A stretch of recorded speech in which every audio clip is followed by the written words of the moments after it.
Bismillahirrahmanirrahim. எல்லா புகழும் இறைவன் ஒருவனுக்கே. Honorable Deputy Speaker, I am very much delighted and humbled to have invited to deliver my first contribution in the Parliament. First of all, I would like to congratulate you and I look forward to your guidance in this Parliament. The journey to this supreme place is not an easiest one, but that was well intended, dreamed and determined. It is the trust of my people regardless of who they are, what caste they belong to, which god they worship, what language they speak, what is their social status, what gender identity they represent. It is absolutely their trust that made a TV journalist to parliamentarian. It is the people from Digamadulla district that made this journey a reality. It is the unconditional love, courage and support of my mother Khadija Bibi, my wife Sihnaz, family and my friends that provided strength and path to this journey. This is my first speech in this Parliament.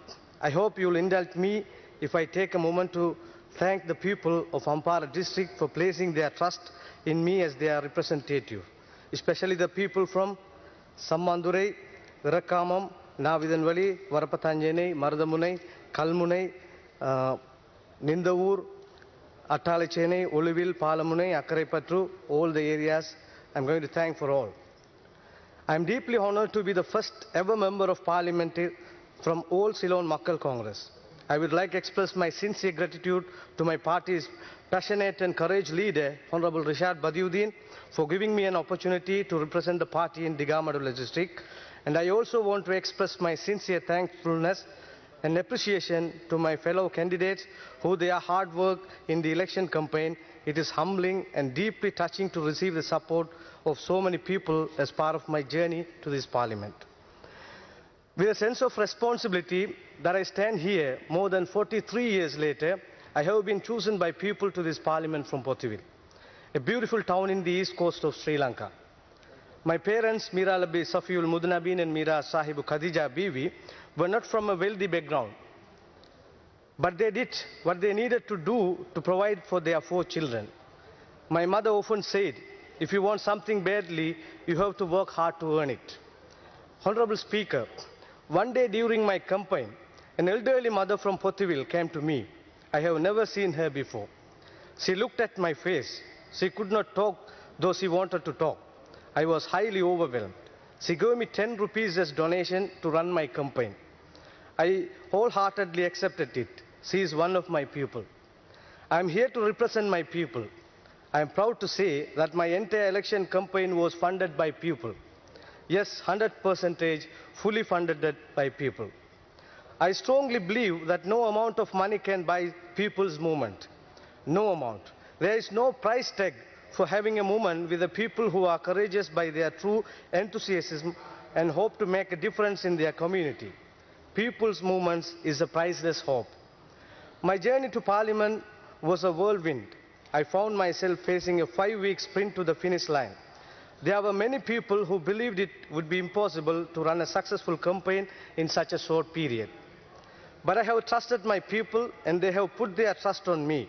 I am here to represent their hope, courage and values in this Parliament. My political opponent only in ideology that made me realize my own strength in being here. Honorable Speaker, I have come to this place to serve my electorate, my district and my nation. I have also come here to fight for my electorate, my district and my nation. I have also come here to win those fights because our democracy embraces at its essence the comparative process, the battle of ideas, a contest between challenging ideologies and policy prescriptions. I promise that I will be a voice of all my people. Finally, to the men and women, young and old, of Digamadulla district and Sri Lanka, if a boy from Pothuwil who came from simple beginnings and who worked hard to win the life can end up this great Parliament, anything is possible, so you go for it. I want to see this country to become the place where the only limits to what you can achieve are the limits of your own dreams and ambitions. Don't listen to the people who say that you can't because you are not from the right place or the right school. You are not matured enough or the wrong age. I encourage you to dream big and I commit to supporting you in those dreams, whatever they may be. Honorable Speaker, we live in a wonderful country, and I am a proud Sri Lankan who is privileged and humbled to represent the people of Ampara district in this 9th Parliament. I believe that as Sri Lankans, we should celebrate our democracy. We are privileged to have the opportunity to cast a vote in our nation's elections and to take part in our nation's debate.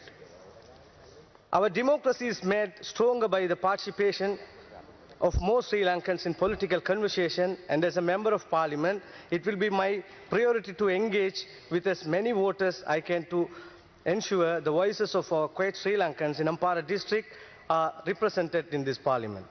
Let us embrace and encourage our individualism and celebrate our diversity, but at all times remember our shared humanity. I have always believed it is honorable to serve my community and my country. I want to be the change I wish to see.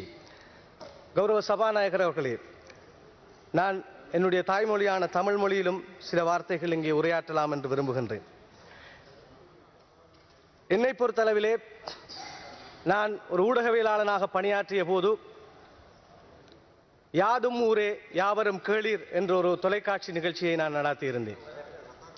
Kaniyan Poongundranar என்கின்ற ஒரு தமிழ் அறிஞரால் உருவாக்கப்பட்ட வாசகம்தான் யாதும் ஊரே யாவரும் கேளீர் என்ற வாசகம்.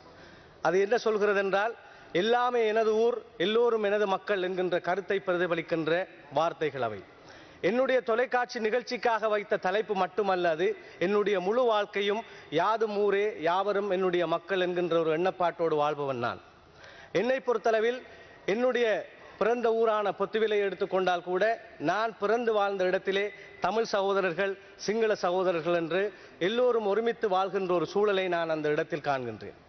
அதே போன்று என்னுடைய கல்வி காலமாக இருக்கலாம், அதனைத் தொடர்ந்த என்னுடைய ஊடக பணியிலே நான் ஈடுபட்ட காலங்களாக இருக்கலாம், எல்லா இனங்களோடும் ஒருமித்து வாழ்ந்த வாழ்க்கை தான் என்னுடைய ஒட்டுமொத்த முழு வாழ்க்கையுமாக இருக்கிறது. எனவே இலங்கையிலே சகோதரத்துவத்தோடும் இன ஒற்றுமையோடும் எல்லோரும் வாழ வேண்டும் என்ற ஆத்மார்த்தமான விருப்பம் எனக்குள் இருக்கிறது. இப்படிப்பட்ட ஒரு சூழ்நிலையில் தான் நான் இந்த பாராளுமன்றத்தில் ஒரு சில விடயங்களை, என்னுடைய ஆதங்கங்களை பேசுவது எனது கடமை என நான் நினைக்கின்றேன். இந்த தேசத்திலே மக்கள் ஒற்றுமைப்பட்டு தேசப்பற்றோடு இயங்கினால் மாத்திரம்தான் இந்த தேசத்தை கட்டியெழுப்ப முடியும் என்பது என்னுடைய நம்பிக்கை. நான் பாடசாலை காலமாக இருக்கலாம், பல்கலைக்கழக காலமாக இருக்கலாம், ஒரு காலகட்டத்தில் எல்லோருமே சிலாகித்து பேசுவார்கள். சிங்கப்பூர் அன்று இலங்கை போன்று நாங்கள் வர வேண்டும் என்பதாக ஆசைப்பட்டதாம். அந்த அளவு தூரம் சிங்கப்பூரை விட இலங்கை மிக உயர்ந்த இடத்தில் இருந்தது என்று பெருமையாக பேசிய போது, ஏன் ஒரு இலங்கை பிரஜையாகிய நமக்கு இந்த நிலை என்கின்ற விடயங்களை நான் சிந்தித்து பார்த்ததுண்டு. உண்மையிலே இந்த நாட்டிலே இனங்களுக்கிடையிலே ஒரு பரஸ்பரத்தை ஏற்படுத்தாது, ஒரு அரசியல் காரணங்களுக்காக இனங்களுக்கிடையிலே முரண்பாட்டை உண்டாக்கியவர்களால் வந்த பிரச்சினை தான் இது என்பதை என்னால் ஊகிக்கக்கூடியதாக இருந்தது. DS சேனநாயக்கா அவர்கள் பிரதமராக இருந்து அந்த பிரதமர் பதவி தனக்கு கிடைக்கும் என்ற எதிர்பார்ப்போடு இருந்த இந்த நாட்டினுடைய முன்னாள் பிரதமர் SWRD பண்டாரநாயக்கா அவர்கள் அரசியல் கோஷத்திற்காக இந்த இனரீதியான ஒரு பகுப்பை தொடங்கியது என்பதுதான் இந்த நாட்டிற்கு ஏற்பட்ட ஒரு மிகப்பெரிய பின்னடைவு என்பது என்னுடைய அவதானம். இதனைத் தொடர்ந்து பல்வேறு கட்டங்களிலும் இந்த நாட்டிலே மக்களுக்கிடையிலே ஒற்றுமை ஏற்படாதா, இந்த தேசம் கட்டியெழுப்பப்படாதா என்று ஆதங்கப்பட்டு கொண்டே என் வாழ்நாட்களை நான் கடாத்திருக்கின்றேன். அந்த அடிப்படையில் நாம் பார்க்கின்ற போதுதான்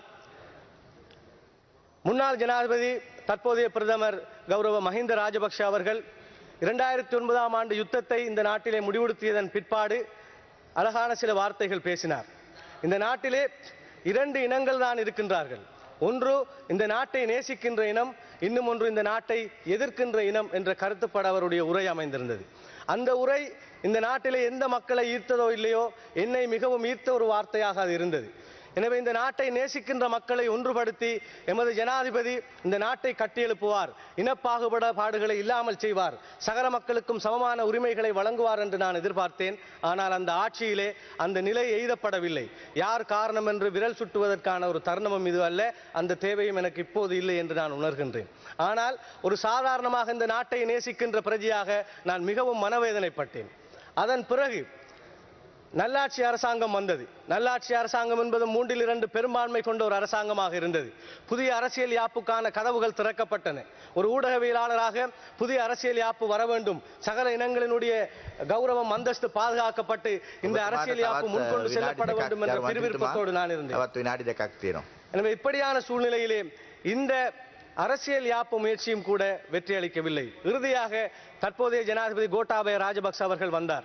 அவருடைய வருகையின் பின்னர் அவர் கூறிய ஒரு வார்த்தை, பெரும்பான்மை மக்களால் நான் இங்கு ஆட்சிக்கு வந்திருந்தாலும் எல்லோருக்கும் நான் ஜனாதிபதியாக இருக்கின்றேன் என்ற ஒரு வார்த்தையை சொன்னார். அந்த வார்த்தை மீது நம்பிக்கை கொண்டவனாகத்தான் இப்போது நான் பேசிக் கொண்டிருக்கின்றேன்.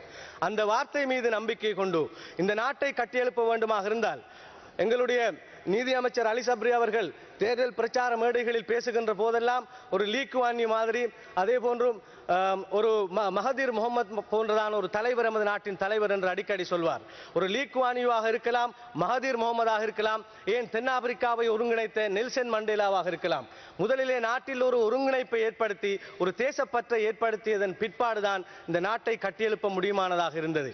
எனவே நான் தயவு கூர்ந்து கேட்கிற ஒரு விடயம், இந்த நாட்டிலே நாட்டுப்பற்றை மக்களுக்குள் விதைக்கின்ற வேலைகளை பார்த்தால் மட்டும்தான் நாம் எமது நாட்டை பொருளாதாரத்திலும் சமூகவியலிலும் முன்னேற்ற பாதையில் கொண்டு செல்லலாம். மாறாக அரசியல் நோக்கங்களுக்காக இங்கு நான் வருகை தந்த முதல் நாளிலே அவதானித்தேன், இந்த பாராளுமன்றத்தில் வயது குறைந்தவர்களில் நான் மிக முக்கியமானவனாக இருப்பேன் என்று நம்புகின்றேன். இந்த பாராளுமன்றத்தில் முதல் நாளிலே சிங்கள தேசியமும் தமிழ் தேசியமும் கருத்தியல் ரீதியாக முட்டிக்கொண்டதை பார்த்தேன். முஸ்லிம் சமூகத்தினுடைய பிரஜையாக நான் இந்த இடத்தில் பேசுகின்றேன். முஸ்லிம் தேசியம் என்கின்ற சிந்தனைகளை கூட மேலெழுப்பாது, அதை பற்றி பேசாது, இந்த தேசம் பற்றியதான ஒரு பற்றோடும் நம்பிக்கையோடும் தான் இந்த நாட்டிலே முஸ்லிம் சமூகம் வாழ்ந்து கொண்டிருக்கிறது. அப்படி இருந்த போதும் கூட இந்த முஸ்லிம் சமூகத்தை இப்பொழுது இந்த நாட்டில் மாத்திரமல்ல உலகத்திலே இஸ்லாமோபோபியா என்கின்ற ஒரு வகையான ஒரு வியாதிக்குள் உட்படுத்தி இந்த நாட்டு முஸ்லிம்கள் மீது ஒரு சந்தேக கண் கொண்டு பார்த்து முஸ்லிம் சமூகத்தினுடைய பாதுகாப்புக்கு கேள்விக்குறியாக மாற்றி இருக்கின்ற ஒரு அரசியல் சூழ்நிலையை பார்க்கின்றோம். விரிவாக ஆழ்ந்து பார்த்தால் ஒரு அரசியல் தேவைக்காக உருவாக்கப்பட்ட ஒரு நாடகம் என்பதை என்னால் தைரியமாக இதை சொல்ல முடியும். எனவே இப்படியான ஒரு நிலைகளை எனவே இப்படியான ஒரு சூழ்நிலைகளை உருவாக்காது இந்த விடயங்களின் பால் கரிசனை கொள்ளுமாறு கேட்கின்றேன். இந்த நாட்டிலே தொல்பொருள் கிழக்கு மாகாணத்திலே தொல்பொருள் இடங்களை பாதுகாப்பது தொடர்பான ஒரு செயலணி உருவாக்கப்பட்டு அதிலே முற்றுமுழுதாக சிங்கள சகோதரர்கள் இணைக்கப்பட்டது தொடர்பாக வன்னி பாராளுமன்ற உறுப்பினர் பேசினார். நானும் நிறைய பேசலாம் என்று அதிலே வந்திருந்தேன். ஒன்றை மட்டும் சொல்லிக்கொள்ள ஆசைப்படுகின்றேன். முஸ்லிம் சமூக பிரதிநிதிகள் இந்த நாட்டில் கணிசமான பங்களிப்பு செய்திருக்கின்றார்கள். இந்த நாட்டிலே தொல்பொருள் வரலாற்றை நீங்கள் எடுத்து பார்த்தால் 1890 தொடங்கப்பட்ட இந்த தொல்பொருள் வரலாறு 43 வருடங்கள் இந்த தொல்பொருள் இடங்களை பாதுகாப்பதற்கான இரசாயன பகுப்பாய்வு தொடர்பான ஒரு வல்லுநரை கொண்டிராத ஒரு சூழ்நிலையிலே முதலாவதாக இந்தியாவிலிருந்து வரவழைக்கப்பட்டவர் கூட ஒரு முஸ்லிம் வல்லுநர் என்பதை இங்கே ஞாபகப்படுத்த விரும்புகின்றேன். திரு கான் பகதூர் முகமது சானா உல்லா என்கின்ற ஒருவர் மூலமாகத்தான் சீகிரியா பாதுகாக்கப்பட்டது, ஏனைய இடங்கள் கூட பாதுகாக்கப்பட்டன. எனவே இறுதியாக முடிக்கின்றேன் ஒரு நிமிடம். எனவே இத்தகைய ஒரு சூழ்நிலையில் இந்த நாட்டிலே கலாசார அமைச்சராக இருந்த CAS மரைக்கார், வாசு முதலியார் காரியப்பர் போன்ற முஸ்லிம் அமைச்சர்கள் கூட இந்த நாட்டினுடைய பௌத்த கலாச்சாரத்தையும் அதே போன்று எங்களுடைய தொல்பொருள் இடங்களையும் பாதுகாப்பதில் மும்முரமாக இருந்திருக்கிறார்கள். எப்படி பார்த்த போதும் எல்லா துறைகளிலும் முஸ்லிம்கள் இந்த நாட்டை முன்னேற்றுவதற்கு கணிசமான பங்களிப்பு செய்திருக்கிறார்கள். இந்த நாட்டில் 3 இனங்களும் சமமாக மதிக்கப்பட்டு ஒன்றாக இந்த நாட்டை கட்டியெழுப்புவதற்கு இந்த பாராளுமன்றத்தில் இருக்கின்ற அத்தனை உறுப்பினர்களும் ஒன்றுபட வேண்டும் என்று தாழ்மையாக கேட்டு வாய்ப்புக்கு நன்றி கூறி விடைபெறுகின்றேன். நன்றி.